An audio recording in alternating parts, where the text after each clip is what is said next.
toujours dans l'idée d'accompagner au mieux les Français en perte d'autonomie, tournons-nous à présent vers le secteur mutualiste, les partenaires sociaux et l'assurance privée.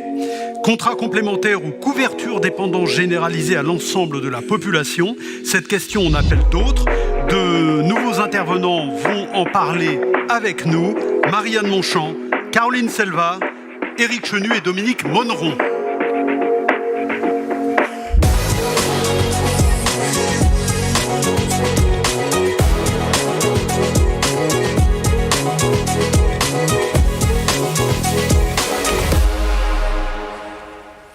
Bienvenue à tous les deux, en tout cas, Caroline Selva et Dominique Monneron. Puisque vous êtes là, je commence par vous.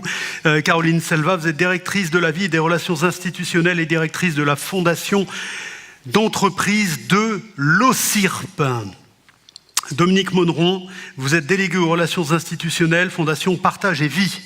Anciennement Fondation Caisse d'épargne pour la solidarité, mais anciennement. Avec nous, en visio, Marianne Monchamp. Bonjour, Madame Monchamp. Bonjour à vous, bonjour à tous. Directrice générale de l'OCIRP, organisme commun des institutions de rente et de prévoyance, ancienne secrétaire d'État auprès de la ministre des Solidarités et de la Cohésion sociale de 2010 à 2012, ancienne présidente de la Caisse nationale de solidarité pour l'autonomie de 2017 à 2022. Également avec nous, en visio, Éric Chenu. Bonjour, Monsieur Chenu. Bonjour. Président de la Mutualité française. D'ailleurs, je commence avec vous, Monsieur Chenu. Quelle est la vision du monde mutualiste que vous représentez sur les évolutions nécessaires du financement de l'accompagnement de la perte d'autonomie ? Aujourd'hui, notre société a à faire face à une triple transition. Une transition écologique, ça a été abordé dans la table ronde précédente, qui a des conséquences épidémiologiques, économiques et sociales. Et il y a des conséquences, on le voit, sur l'impact de l'environnement sur la santé. Il y a une transition numérique qui peut être à la fois un risque, mais qui peut être une formidable chance pour accompagner de manière plus personnalisée les parcours, les personnes, et éviter un certain nombre d'inégalités. Et puis, il y a une transition démographique qui est engagée, qui s'accélère, on est déjà dedans, avec une baisse de la natalité, une augmentation du nombre de personnes de plus de 60 ans, de plus de 70 ans, de plus de 80 ans. Et les perspectives démographiques, il y a peu de secteurs dans lesquels on est capable de faire du prédictif, mais la démographie est quelque chose que l'on maîtrise maintenant assez bien. On a des modèles assez bien rodés et on sait ce que seront nos besoins dans les années qui viennent. Donc l'enjeu pour nous, c'est de répondre à la réalité des besoins. Réalité des besoins au regard du système de santé, au regard des capacités du domicile, au regard du souhait des personnes, parce qu'il faut aussi partir de ça, et des capacités à pouvoir les accompagner dans leur projet de vie le plus longtemps possible, le mieux possible, là où elles le souhaitent. Alors, Oui, pardon, Monsieur Chenu, je voulais faire allusion au rapport Dominique Libaud en 2019, rapport de la concertation Grand Âge et Autonomie, qui évaluait les besoins. 35% de dépenses publiques supplémentaires à l'horizon 2030 du fait de l'entrée dans le grand âge des baby-boomers. Comment fait-on face ? Le premier des sujets, c'est la nécessité de trouver des capacités nouvelles de financement. C'est-à-dire qu'on ne pourra pas fonctionner à enveloppe constante. On l'a cru jusqu'à la crise sanitaire. On pensait qu'on allait pouvoir redéployer des lignes budgétaires qui ne seraient plus nécessaires pour rembourser la dette sociale et on pourrait réattribuer le CRDS au financement de la dépendance. Du fait de la crise sanitaire, des déficits importants de la branche, notamment assurance maladie, on sait que ça ne sera pas le cas. Donc si on veut se protéger mieux, si on veut étendre les protections, et c'est une nécessité, c'est attendu par nos concitoyens maintenant depuis près de 20 ans, il faut qu'on accepte collectivement, individuellement, d'y consacrer davantage de ressources. Donc nous, on en appelle à un débat large. Et quelle part de richesse nationale accepte-t-on d'allouer à la santé, à la prévoyance, à la dépendance, au maintien en autonomie ? Et une fois qu'on se sera accordé sur cette enveloppe-là, où tout le monde protège tout le monde, eh bien, c'est comment on répartit cette enveloppe pour que ça soit juste, quel type de revenus on mobilise. Il y a un avis du Conseil économique, social et environnemental qui donne un certain nombre de préconisations qui a été rendu il y a quelques semaines maintenant, qui sont, je crois, une bonne piste de réflexion, de débat. Mais on sait que le financement public ne pourra pas être suffisant. Même si on renforce cette 5e branche de risque, il faudra compléter par une couverture assurantielle, mutualiste. Nous, on préconise, Mutualité française et France Assureurs, une solution par répartition solidaire de quelques euros supplémentaires sur une protection qui est accrochée à la complémentaire santé pour faire en sorte que ça soit largement généralisé.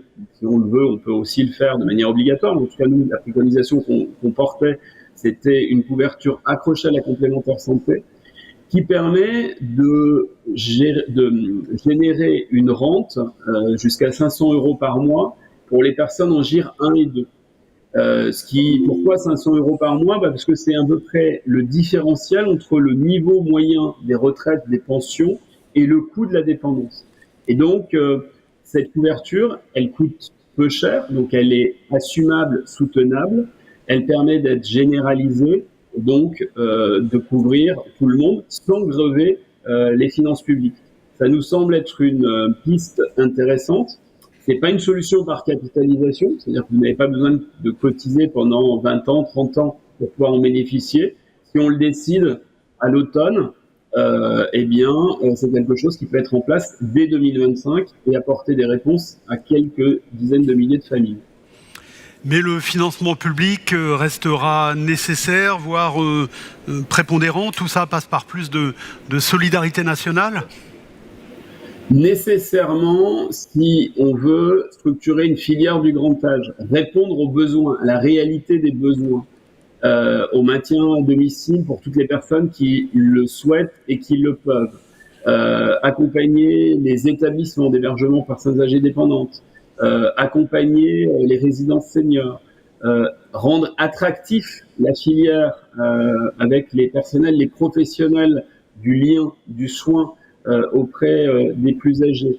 Si l'on veut financer à bonne hauteur la prévention, ce qui nous semble être indispensable parce que il suffit pas de solvabiliser ce secteur. Si on ne veut pas connaître les mêmes difficultés que nous avons sur la santé, nous avons tout intérêt, en même temps qu'on solvabilise la prise en charge de la dépendance, de prévenir la perte d'autonomie, déjà pour permettre aux personnes d'être en meilleure santé le plus longtemps possible. On a une espérance de vie avec une capacité qui est assez longue dans notre pays, en moyenne 22 ans pour les femmes et 17 ans pour les hommes, donc c'est long, c'est coûteux en plus. Donc si on veut réduire ce laps de temps où on va avoir énormément d'incapacités, il faut qu'on investisse massivement sur la prévention tout au long de la vie, et notamment plus particulièrement à partir de 50 ans, pour permettre aux gens, au moment où ils arrivent à l'âge de la retraite, les années qui suivent, de pouvoir rester en bonne santé le plus longtemps possible, lutter contre la sédentarité, prévenir les chutes, etc. Et puis c'est aussi prévenir, accompagner et soutenir les aidants pour éviter que les aidants eux-mêmes ne soient en incapacité de continuer à mener leur rôle, ceux qui le souhaitent, qu'ils soient aidants familiaux ou amicaux, mais quelquefois l'épuisement les gâte et donc on risque à un moment donné d'avoir une bascule de ce que ces 8 à 11 millions d'aidants qui interviennent aujourd'hui quotidiennement auprès des personnes en situation de handicap ou des personnes âgées dépendantes, si on veut qu'ils puissent continuer à faire ce lien dans notre société, on doit aussi avoir une intention à leur endroit. Et donc pour faire tout ça, il faut des moyens qui ont été très bien identifiés dans le rapport de Dominique Libault, qu'il faut juste réactualiser à l'aune de l'évolution des coûts compte tenu des masses salariales ou des coûts d'investissement qui ont un peu augmenté du fait de l'inflation. Mais les grands enseignements qui sont dans ce rapport sont toujours d'actualité et il faut simplement se donner les moyens de mettre en œuvre cette feuille de route et de planifier la construction des réponses collectives portées par l'État, à l'échelle des territoires par les collectivités, et d'associer l'ensemble des acteurs, sécurité sociale, mutuelle et associations et acteurs de l'économie sociale et solidaire. Très bien, merci Monsieur Chenu. L'heure est à l'action, on a bien compris. Marianne Monchamp, vous êtes avec nous, Marianne Monchamp, oui, toujours, je l'espère, en tout cas, directrice générale de l'OCIRP. Voilà, je le redis, ancienne secrétaire d'État auprès de la ministre des Solidarités et de la Cohésion sociale, ancienne présidente de la CNSA. Madame Monchamp, faut-il repenser la question des financements aujourd'hui, en 2024 ? Et comment il faut la repenser ? Je crois que nous devons constater l'impasse dans laquelle nous sommes, impasse des comptes sociaux, qui aujourd'hui, effectivement, sont confrontés à la fois à l'effet du vieillissement de la population, ça a été très bien dit par Eric à l'instant et par les autres tables rondes, mais aussi par une évolution de nos perspectives de croissance. Et donc, la pensée magique selon laquelle, en faisant bouger je ne sais quel curseur, on arriverait à résoudre l'équation, me semble devoir être écartée. Et c'est la raison pour laquelle je pense que, en citoyenneté, calmement, en regardant au fond ce nouveau référentiel sociétal qui est le nôtre, une société qui avance en âge, il faut que nous ayons la sagesse d'interroger le financement de tout notre système de protection sociale. Aujourd'hui, notre système de protection sociale, il se finance à travers deux grandes familles de ressources. Des ressources fiscales, c'est vrai pour l'assurance maladie et en partie pour la Caisse nationale de solidarité pour l'autonomie, et des charges sur le travail. Et effectivement, nous voyons que du fait de l'évolution de la population active, de son avancée en âge, il serait déraisonnable, parce qu'on pèserait ici sur la croissance et là sur le travail, de s'en tenir à une réflexion très étroite qui nous focaliserait sur ces deux seules ressources. Jusqu'à présent, convenons que le décideur public a contourné l'obstacle. Il a beaucoup consulté, il a produit et fait produire des rapports qui sont de grande qualité, et il est vrai de dire que quand Dominique Libault fixe la toise à 9, 12, allez, soyons fous, 20 milliards d'euros, on est à peu près, effectivement, sur le besoin de financement et la hauteur du besoin de financement. Mais convenons aussi que même le Conseil économique, social et environnemental, dans sa grande sagesse, à travers le tout dernier rapport qu'il vient de proposer, s'il est capable de renouer, de refonder le constat, et dans l'évitement sur la question de la solution du financement.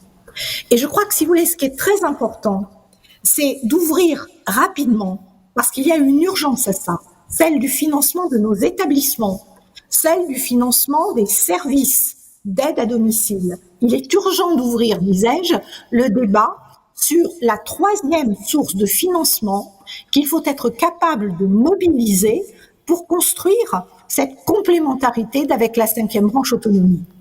Tout à l'heure, votre table ronde sur l'épargne était à cet égard très instructive. Comment pouvons dire, en regardant nos concitoyens dans les yeux, qu'il existe 1600 milliards d'épargne vie, d'assurance vie dans notre pays, et que nous ne savons pas financer quelque part ces 20 milliards d'euros, et vous voyez, je ratisse large, pour réussir effectivement à aborder la question de la vie autonome. Alors, pour pouvoir sereinement traiter de ce sujet, il y a plusieurs conditions. La première condition, c'est d'arrêter de penser dépendance. Le législateur, dans sa grande sagesse, a créé effectivement une cinquième branche autonomie. Ça en dit long. Au cœur de la sécurité sociale, nous avons désormais une ambition qui consiste effectivement à soutenir la vie autonome de nos concitoyens et à leur proposer un projet pour les quelques 200 000 heures, si je reprends les calculs qui nous étaient proposés tout à l'heure, qui vont constituer cette dernière partie de la vie. Et pas simplement les 26 000 heures qui consisteraient à définir les toutes dernières années, les 2 années et demie où les choses, en effet, peuvent devenir plus difficiles, surtout quand on est touché par une pathologie neurodégénérative. Et à partir du moment où le projet de société consiste à dire nous pouvons avoir l'ambition d'une vie autonome, oui Éric Chenu, avec de la prévention primaire du vieillissement, bien sûr, oui avec une capacité d'anticipation, on voit que ce sujet n'a rien à voir avec la construction d'une complémentarité en santé, qui est une complémentarité aujourd'hui paramétrique, mais qu'elle peut effectivement utilement ouvrir le débat de la mobilisation de l'épargne. Mais attention, pas n'importe comment. Pas, au fond, en laissant nos concitoyens face à leurs différences de niveau de vie, ce qui reviendrait d'une certaine manière à disqualifier une partie des plus modestes qui ne seraient pas éligibles à un niveau d'épargne suffisant. Et c'est souvent ça le biais des solutions assurantielles qui, évidemment, sont beaucoup plus facilement éligibles pour les plus aisés d'entre nous que pour les plus fragiles. Cette solution, nous, à l'OCIRP, nous la prenons parce qu'elle se fonde sur la négociation sociale, sur la vie des branches et la capacité des partenaires sociaux par l'épargne collective à soutenir la mobilisation d'une épargne qui, le moment venu, dès lors que sa libération sera fléchée vers le secteur médico-social et vers effectivement des réponses pour la vie autonome, permettra d'atteindre à cet objectif que nous pointons. Vous savez, c'est une histoire d'équilibre. Tout ce qui sera fait dans ce domaine libérera de la capacité pour la cinquième branche et permettra de soutenir le financement des établissements. Si je devais résumer mon propos, je pense qu'il faut que nous arrêtions de nous dérober devant l'obstacle. Nous avons fait des constats, il fallait les faire. Ils sont partagés. Maintenant, 2 choses sont à faire. Convaincre nos concitoyens qu'anticiper leur vieillissement heureux en citoyenneté est quelque chose de positif auquel ils ont toute leur part par effectivement des moyens de financement repensés, et inciter le décideur public par un lobbying d'enfer à oser enfin adresser ce sujet-là, car je pense qu'il est déraisonnable de refuser de mettre en œuvre une loi de programmation pour l'accompagnement de l'avancée en âge de la population. Cela expose nos comptes sociaux et, pour vous dire le fond de ma pensée, je pense que oublier que nous n'avons pas le choix et que tout ce qui ne se fera pas dans le champ de l'autonomie se retrouvera déversé brutalement à l'hôpital public dans des conditions délétères et à des coûts prohibitifs pour les comptes sociaux, eh bien c'est en quelque sorte un manque de vista. Moi, je sais à quel point le paysage politique est complexe et à quel point nos concitoyens sont aujourd'hui en perte de repères. Je milite pour que plus que jamais, nous puissions investir en citoyenneté et avec toutes les conditions démocratiques nécessaires pour qu'effectivement on adresse enfin la diversification de notre système de financement de la protection sociale, la fiscalité, les charges sur le travail, c'est le modèle français, et que nous propulsions cette 3e voie dans une approche solidaire par la mobilisation d'une épargne pour tous, par l'épargne collective, par le partage de la valeur et par la solidarité. Merci Madame Montchamp, restez avec nous si vous le pouvez, je ne sais pas si vous le pouvez, mais en tout cas, votre propos était limpide. Dominique Monneron, Partage et Vie gère 127 établissements et services, dont environ une centaine d'EHPAD. Alors expliquez-nous, vous, la façon dont vous voyez les choses, expliquez-nous surtout ce que vous développez pour accompagner les Français dans leur perte d'autonomie. Oui, merci beaucoup. Je vais effectivement traiter du sujet qu'évoquait Marianne Montchamp à l'instant et qui, dans la salle, je crois, nous rassemble, qui sont les 26 000 heures, hein, effectivement, qui sont ces heures de fin de la vie vécue en perte d'autonomie. Mais avant de quitter ces grandes visions macroéconomiques, je vais prendre les choses de façon plus microéconomique, mais revenir aux solutions politiques. Si vous me permettez, je vais faire une petite incidente par un petit détour par la tradition maritime de Marseille. J'entendais tout à l'heure le président Corsia insister sur la dimension chef d'entreprise et à juste titre, Virginie Magnan rappelait que les chefs d'entreprise de base dans notre univers, ce sont les directeurs d'établissements et services, et que lorsque nous les regroupons en groupe, comme on peut le faire aussi bien dans le privé lucratif que dans le privé solidaire, comme le fait par exemple la Fondation Partage et Vie, nous ne sommes jamais que des chefs de flottille qui géreront après cette flotte. Et donc, si je continue sur cette métaphore maritime, je pense que notre travail, évidemment dans les établissements, dans les EHPAD en particulier, mais aussi dans les services, c'est de faire naviguer des paquebots à taille humaine. Et quand je dis des paquebots, c'est à dessein, c'est que ce sont des paquebots avec des capitaines valeureux, que sont les directrices et directeurs d'établissements, des équipages consciencieux, des passagers vieux. Et tout le travail, c'est de faire que cette communauté humaine, ce soit ce que dans la marine anglaise, on considère comme étant le succès d'un capitaine, c'est d'avoir un bateau heureux. Alors, un bateau heureux, qu'est-ce que c'est ? C'est un beau bateau, bien construit. C'est un bel équipage bien formé. Accessoirement, mais les marins savent combien c'est important, une bonne cambuse. Et puis, le temps de profiter un peu de la vie avec des chants au gaillard d'avant. Je fais référence à tout ce qu'on peut faire en matière d'animation dans nos établissements. J'insiste sur ces éléments parce que tout ça est assez poétique.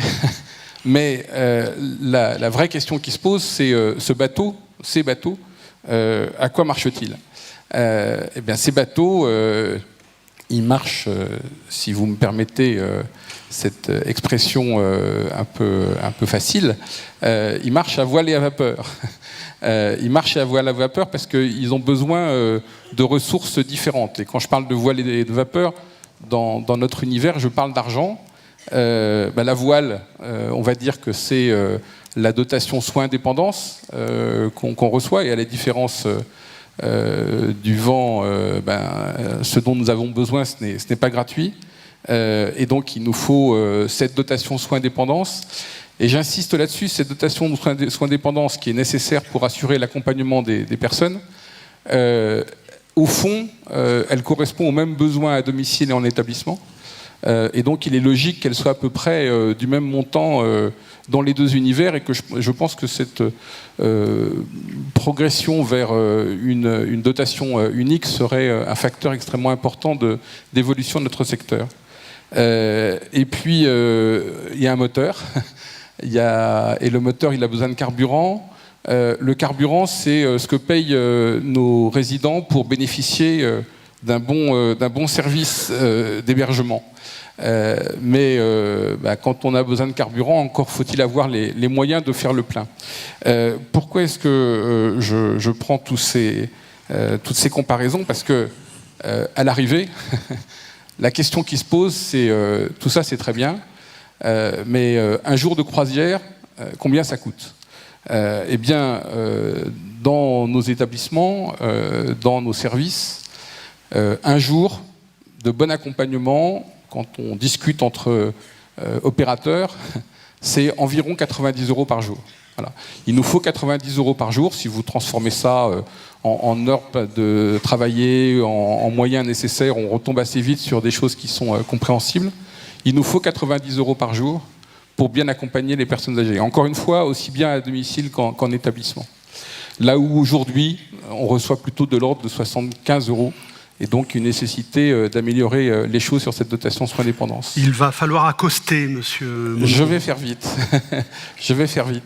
Il nous faut, en plus de ces 90 €, il nous faut environ 100 € pour assurer le bon service de logement et d'hébergement. Trouvez-moi une chaîne hôtelière qui, pour 100 € vous propose une pension complète. On voit à quel point les choses sont difficiles. Lorsqu'on fait le total de tout ça, eh bien on s'aperçoit qu'on a une difficulté de financement. On a une difficulté de financement collectif.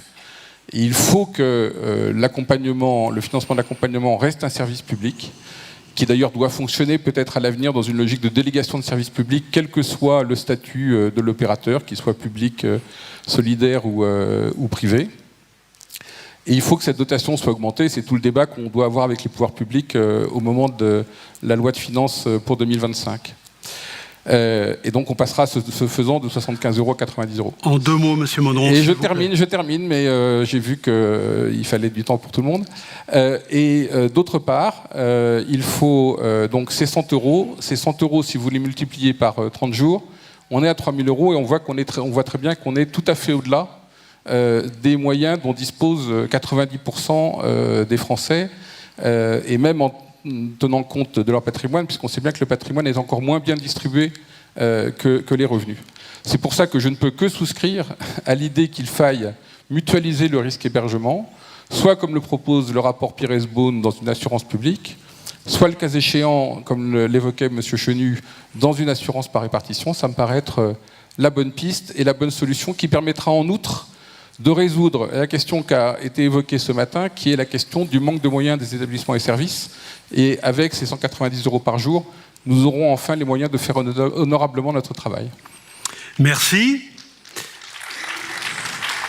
Alors sur le quai, nous attend Caroline Selva, directrice de la vie et des relations institutionnelles et directrice de la fondation d'entreprise de l'OCIRP. Alors, est-ce qu'on peut faire un rapide focus sur l'OCIRP, Caroline, qui est une union d'institutions de prévoyance à but non lucratif et à gouvernance paritaire. Focus sur l'OCIRP et son engagement historique sur des besoins non couverts par la société. Oui, tout à fait, vous avez dit déjà beaucoup. L'union OCIRP, c'est une union d'institutions de prévoyance, donc qui est peut-être méconnue. Vous connaissez bien nos membres, les institutions de prévoyance. Mais nous, on a été créés par les partenaires sociaux, c'est ce qui fait un petit peu notre spécificité.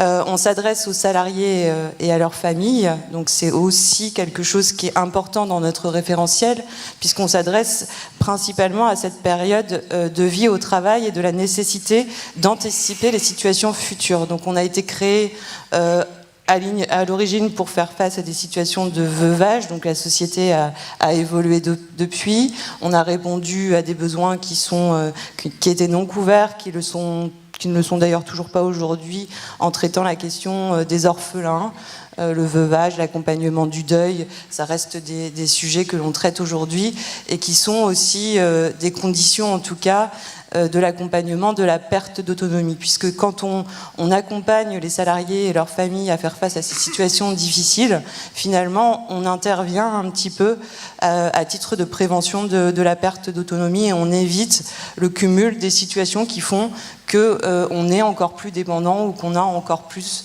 de difficultés à accompagner, en tout cas, la perte d'autonomie de nos proches. Donc on est un produit du paritarisme, Marianne Monchamp l'évoquait, du dialogue social. On a une approche qui est celle du dialogue avec les branches, avec les entreprises, avec nos bénéficiaires aussi. C'est là le sens de notre engagement pour l'autonomie, et c'est ce qui nous fonde.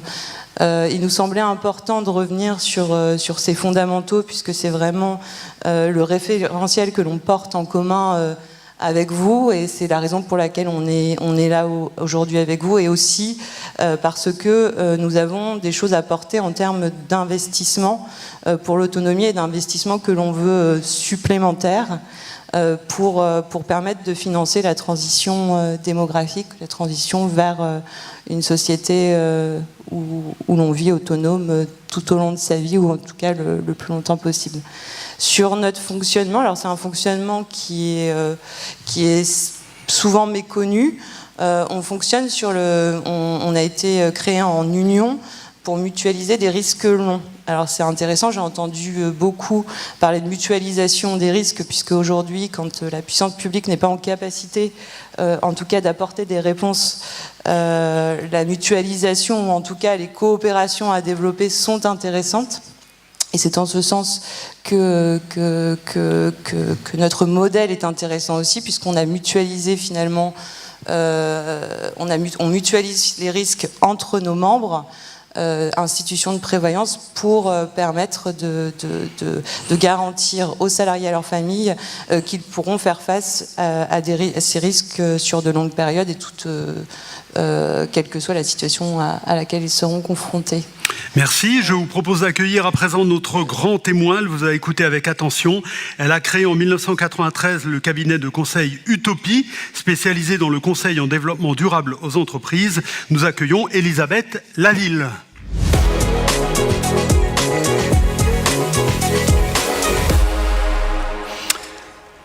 Elisabeth, venez par ici, installez-vous, asseyez-vous confortablement. Je présente également ce livre, L'entreprise hyper locale, réinventer les modèles économiques à partir des territoires. C'est passionnant et d'ailleurs, c'est en rapport avec ce dont nous allons parler, hein, l'entreprise hyper locale. Voilà, vous les avez, c'est bon. De toute façon, vous connaissez tellement votre sujet, vous n'avez pas besoin de vos notes. Bon. J'ai noté des choses en écoutant quand même. D'ailleurs, par rapport au sujet qu'on a évoqué, on est près de votre livre. L'approche est forcément territoriale et locale. Alors oui, c'est vrai que moi, alors sur le financement, j'y reviendrai rapidement, c'est moins mon sujet de prédilection, même si j'ai quand même quelques trucs à dire, mais c'est vrai que comme on est sur ces sujets-là, comme sur plein d'autres liés aux sujets que je traite tous les jours, sur le développement durable, le climat, etc., l'écologie, et d'une certaine façon le grand âge aussi, on est sur une crise des relations entre l'humanité et le vivant, entre l'entreprise et la société, peut-être entre les établissements et les familles et les patients. Enfin bon, c'est une crise compliquée, et donc je pense que la solution doit reposer sur ce que j'appelle moi des points d'acupuncture, des points d'appui, qui sont tous ces lieux ou ces plateformes qui retissent de la relation. Et dans ce qui retisse de la relation, il y a effectivement deux choses. Il y a notamment les territoires et les filières aussi. Ça a été abordé tout à l'heure, la question de la filière, de faire filière autour de ces questions me paraît extrêmement intéressante. Alors les territoires, c'est assez évident parce que ça permet à la fois de prendre de la hauteur par rapport aux situations individuelles et de faire atterrir des enjeux sociétaux qui sont très globaux et de les faire atterrir dans des solutions concrètes. Et les filières, a fortiori si elles sont durables, écologiques, etc., elles reposent par définition sur une façon, sur un lien au territoire évidemment, mais sur une façon d'organiser une répartition équitable de la charge, de la responsabilité et de la valeur entre les différents acteurs.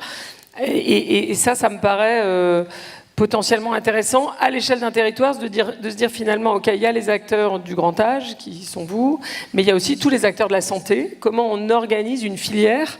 J'ai entendu qu'il fallait pas dire autour de la dépendance, mais autour du maintien de l'autonomie. Et si on est sur le maintien de l'autonomie, j'ai l'impression qu'il y a plein d'autres acteurs avec lesquels ça vaut le coup d'aller parler. Et d'ailleurs, ironie du sort, on a finalement un peu sur ces sujets, je trouve la même chose que sur les sujets climatiques, c'est qu'on parle de dépendance, alors qu'en réalité, on voit bien que c'est d'interdépendance dont il s'agit, puisqu'on a dit beaucoup, il faudra de la solidarité, de la mutualisation pour faire face.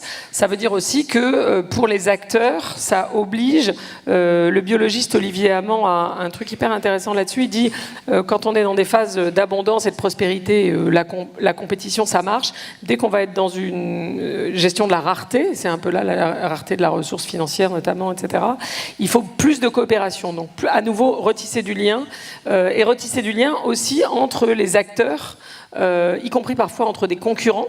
On voit ça sur plein d'autres sujets. Moi, j'ai un client qui s'appelle Expansience, qui est un labo pharmaceutique. Quand ils ont voulu faire du vrac en pharmacie, alors c'était différenciant pour leur marque qui est Mustela, mais ils se sont rendus compte que tout seuls, ils n'y arriveraient pas et qu'en fait, il fallait qu'ils le fassent avec des concurrents. Donc, ils ont créé un consortium, un premier consortium pour développer le vrac en pharmacie. Ensuite, ils ont dit, mais il faut qu'on développe des alternatives au plastique, mais là aussi, on n'a pas, nous, les moyens. Si chacun essaie de le financer individuellement, ça ne va pas marcher. Donc, ils ont créé un consortium pour travailler avec leurs concurrents. Et je pense que là-dedans, il y a toute une série de choses intéressantes. Je trouve que ça... Voilà, il y a une grande pertinence, à mon sens, à avoir une approche des modèles économiques plus territoriaux qui renforcent la mutualisation, ça a été dit, des partenariats locaux, y compris des partenariats entre concurrents, et pourquoi pas des partenariats multi-acteurs avec des gens avec lesquels on ne penserait pas aujourd'hui peut-être travailler sur ces questions en partenariat. Qu'est-ce que je m'étais noté d'autre? Je me suis dit aussi, on a abordé un peu la question de la prévention, évidemment. Alors, la question de la prévention et des outils financiers, bien évidemment. Je pense qu'il y a un enjeu, ça a été dit, on peut parler aux gens à partir de 50 ans. Vous savez peut-être que sociologiquement, il y a aujourd'hui beaucoup d'initiatives autour de cette nouvelle catégorie de gens qui émergent. Je vous regarde en même temps, on doit être dedans, nous, qu'ils appellent les NOLD. Comme never old, les gens qui sont trop vieux pour être jeunes et trop jeunes pour être vieux, mais qui en fait se sentent pas vieux, donc en gros ont toujours des moyens, etc., ont une vie active et autres, commencent à être sensibilisés à cette question par le biais de leurs parents, évidemment, mais s'en occupent pas tellement pour eux. Et il y a quand même tout un nouveau récit à faire émerger pour que cette prévention dont on a parlé, ce maintien de l'autonomie, qui est quelque chose à quoi cette catégorie de la population est très attachée, s'organise le plus en amont possible pour éviter de s'y intéresser quand on est... et je pense quand on est concerné soi-même. Parce qu'on n'est plus trop en état de s'en occuper d'ailleurs en général. Et donc, je pense que c'est cibler cette nouvelle catégorie, trouver un nouveau récit autour de la montée en âge, autour de l'âge d'ailleurs, autour de la façon dont on peut s'en occuper, autour de, au fond, l'adaptation à cette réalité sociétale du grand âge. C'est un peu, à nouveau, je fais le parallèle avec ce qu'on voit sur le climat, où on se dit, ok, il faut réduire les émissions, mais il faut aussi s'adapter à la réalité du changement climatique. Bon, là, c'est pareil, j'ai l'impression qu'il y a une question d'adaptation à cette réalité, avec une différence, c'est qu'on ne peut pas réduire l'âge, là, pour le coup. On pourra pas, ça ne marchera pas, la réduction. Donc, il va falloir faire que de l'adaptation. Évidemment, il y a une question en suspens, c'est qui peut prendre la responsabilité d'organiser ces partenariats à l'échelle des territoires, ces consortiums, y compris entre concurrents, etc., ou ces partenariats multi-acteurs. Intuitivement, par rapport aux 3 catégories d'acteurs qui étaient là dans la table ronde, j'ai l'impression que les mutualistes sont ceux qui sont le mieux placés pour faire ça, parce que l'économie sociale et solidaire a historiquement cette proximité au territoire, cette proximité aux enjeux locaux, l'idée qu'on ne va pas apporter les mêmes réponses si on est dans le sud, si on est dans le nord, si on est en Bretagne, etc. Parce que c'est pas les acteurs ne sont pas les mêmes. Et puis peut-être les mutualistes ont aussi davantage cette culture de la coopération, de la prévention, qui va être très utile sur ces sujets. Voilà. J'avais peut-être 2 exemples à partager avec vous aussi, en plus des 2 leviers que sont le local et les filières. Il y a cet entrepreneur de travaux publics avec qui vous avez parlé, vous avez une conversation où il vous a dit on va se positionner sur la ville du bien vieillir. Ah oui, c'est étonnant. On avait une discussion avec vraiment une grosse entreprise française des travaux publics, donc a priori pas un acteur qui est dans la salle, je pense. Et lui nous a dit non mais nous on a un axe stratégique, c'est en gros la ville pour les vieux, pour caricaturer. Et je me suis dit, c'est intéressant parce qu'on avait la discussion juste le lendemain de mémoire. Je me suis dit, mais ça illustre bien le point qu'il y a peut-être des partenariats nouveaux à mener avec des gens localement, dans les villes, en l'occurrence. Et la question de la ville pour les personnes âgées, d'ailleurs, c'est la même que la question de la ville pour les enfants, que la même question que la ville à hauteur d'homme, et ça rejoint d'ailleurs les sujets d'adaptation climatique des villes. Donc voilà, il y a plein d'exemples. Moi, les 2 exemples que j'aime bien sur cette question des filières et du local, et en lien avec la santé, et un peu la prévention et un peu l'accompagnement des personnes âgées, c'est l'exemple de Buurtzorg en Hollande, qui est, que la plupart d'entre vous connaissent sans doute. C'est une entreprise qui, dans un univers qui était des soins infirmiers, qui était assez bureaucratique, a reconstruit une offre en 2007 à partir du local. C'est-à-dire qu'au lieu d'avoir un truc très organisé, très descendant, qui disait aux infirmières « t'as 3 minutes pour faire une prise de sang, sinon c'est pas rentable », à réorganiser le métier autour de petits groupes d'infirmières qui sont très autonomes et qui desservent un quartier. Et qui, du coup, prennent le temps qu'elles veulent, mais aussi le temps qu'elles veulent pour mobiliser les proches. Ça veut dire que parfois, elles sont moins obligées de passer régulièrement parce qu'elles ont formé, entre guillemets, les proches à s'occuper de la personne, etc. Et le résultat, il est hallucinant. Ils ont commencé en 2007 avec 4 infirmières, je regarde mes chiffres, ils en ont 10 000 aujourd'hui. Ils ont pris 75% de part des soins infirmiers en Hollande en 10 ans, avec des équipes qui sont à peu près 1000 équipes qui sont complètement autogérées et au service d'un quartier, et surtout ils ont des super bons taux de fidélisation des équipes, ils sont élus meilleurs employeurs, etc. Et des études, je crois menées par EY, ont montré que en fait, ça faisait des économies sur les frais de santé d'à peu près 40%. Donc je pense que dans le financement, il faut aussi aller chercher, comme un peu quand on parle de consommation d'énergie, il y a les watts qu'on consomme et il y a les négawatts, c'est-à-dire ceux qu'on ne consomme pas. Là, je pense que c'est pareil. Il faut aussi aller chercher des gisements de financement dans des économies à faire par des approches quasiment de gouvernance, d'organisation, et en l'occurrence, là, de modèles économiques très différents. Et l'autre exemple que je voulais vous partager, qui est aussi un exemple territorial et qui est une société d'assurance, c'est Meiji Yasuda, qui est, alors c'est aussi local, c'est la plus vieille entreprise, troisième, la plus ancienne, je crois, qui date de 1881. On est au Japon, là. Au Japon.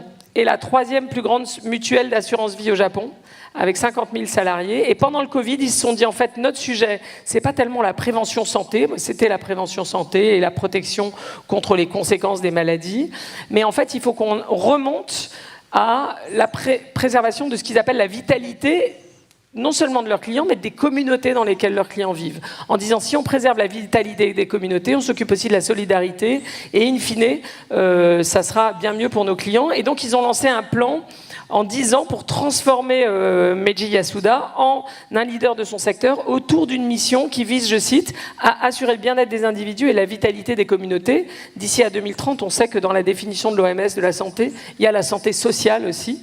Mais cette idée que finalement, ça fait partie de leur boulot, donc avec plein de partenariats sur les territoires, dont des partenariats avec les collectivités, pour retisser aussi de la solidarité et faire vraiment un travail de prévention en profondeur. Merci Elisabeth Laville, merci infiniment. Merci également Caroline Selva, merci Dominique Monneron.